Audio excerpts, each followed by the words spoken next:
خداوند کے زندہ اور پاک کلام میں سے تواریخ کی دوسری کتاب، اس کا 4واں باب۔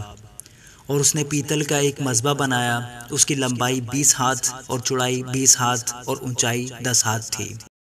اور اس نے ایک ڈھالا ہوا بڑا حوض بنایا جو ایک کنارے سے دوسرے کنارے تک 10 ہاتھ تھا، وہ گول تھا اور اس کی اونچائی 5 ہاتھ تھی، اور اس کا گھیر 30 ہاتھ کے ناپ کا تھا، اور اس کے نیچے بیلوں کی صورتیں اس کے گردا گرد 10 ہاتھ تک تھیں، اور اس بڑے حوض کو چاروں طرف سے گھیرے ہوئے تھیں۔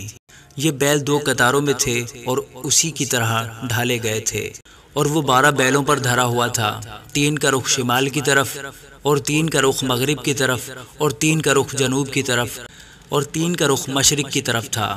اور وہ بڑا حوض ان کے اوپر تھا، اور ان سب کے پچھلے اعضاء اندر کے رخ تھے۔ اس کی موٹائی 4 انگل کی تھی، اور اس کا کنارہ پیالے کے کنارے کی طرح اور سوسن کے پھول سے مشابہ تھا۔ اس میں 3000 بط کی سمائی تھی۔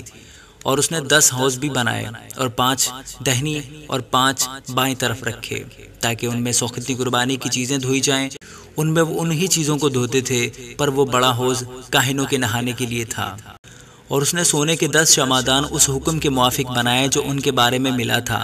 اس نے ان کو ہیکل میں 5 دہنی اور 5 بائیں طرف رکھا۔ اور اس نے 10 میزیں بھی بنائیں، اور ان کو ہیکل میں 5 دہنی اور 5 بائیں طرف رکھا۔ اور اس نے سونے کے 100 کٹورے بنائے، اور اس نے کاہنوں کا صحن اور بڑا صحن اور اس صحن کے دروازوں کو بنایا، اور ان کے کواڑوں کو پیتل سے منڈا۔ اور اس نے اس بڑے حوض کو مشرق کی طرف دائیں ہاتھ جنوبی رخ پر رکھا۔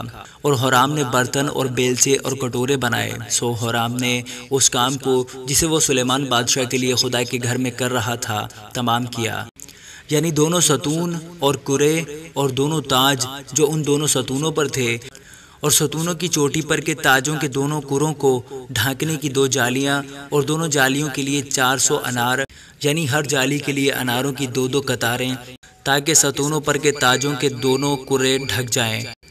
اور اس نے کرسیاں بھی بنائیں، اور ان کرسیوں پر حوض لگائے، اور ایک بڑا حوض، اور اس کے نیچے 12 بیل اور دیگیں، بیلچے اور کانٹے، اور اس کے سب ظروف۔ اس کے باپ ہورام نے سلیمان بادشاہ کے لیے خداوند کے گھر کے لیے جھلکتے ہوئے پیتل کے بنائے۔ اور بادشاہ نے ان سب کو یردن کے میدان میں سکات اور سریدہ کے درمیان کی چکنی مٹی میں ڈالا۔ اور سلیمان نے یہ سب ظروف اس کثرت سے بنائے کہ اس پیتل کا وزن معلوم نہ ہو سکا۔ اور سلیمان نے ان سب ظروف کو جو خدا کے گھر میں تھے بنایا، یعنی سونے کی قربان گاہ، اور وہ میزیں جن پر نظر کی روٹیاں رکھی جاتی تھیں، اور خالص سونے کے شمعدان ماں چراغوں کے، تاکہ وہ دستور کے موافق الہام گاہ کے آگے روشن رہیں، اور سونے بلکہ کندن کے پھول اور چراغ اور چمٹے اور گلگیر اور کٹورے اور چمچے اور بخوردان خالص سونے کے، اور مسکن کا مدخل یعنی اس کے اندرونی دروازے پاک ترین مکان کے لیے، اور گھر یعنی ہیکل کے دروازے سونے کے تھے۔ آمین۔